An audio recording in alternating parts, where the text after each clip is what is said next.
Ça fait une semaine qu'on est sur le pont et bah, ça fait extrêmement chaud au cœur d'avoir la présence de personnes qu'on avait envie d'avoir avec nous, en fait. Donc Annie, bah, on a lu ton texte dans le Monde diplomatique là, du mois de janvier. Et j'avais des frissons. J'ai envoyé un message aux copains, je leur ai dit il faut qu'on invite Annie Ernaux. Ça fait quoi? Ça fait 3 semaines. Et puis bah, aujourd'hui c'est concret.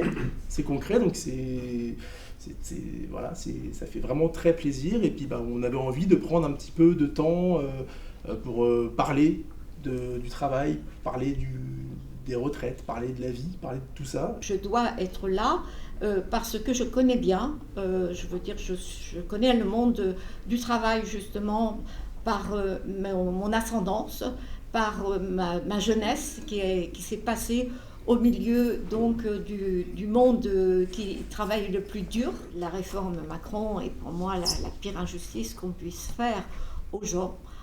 C'est de ratiboiser des années que moi je trouve des années de vie.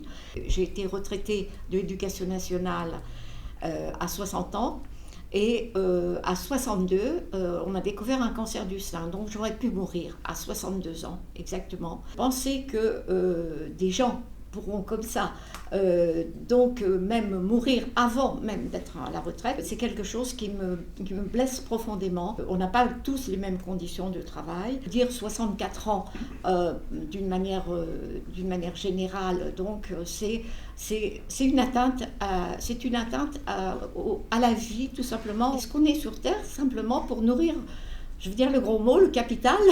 La bataille, elle va continuer, on l'a déjà vu, et le mécontentement, il est là, il ne va pas s'effacer du jour au lendemain. C'est pas possible. Il y a eu plein d'étincelles partout.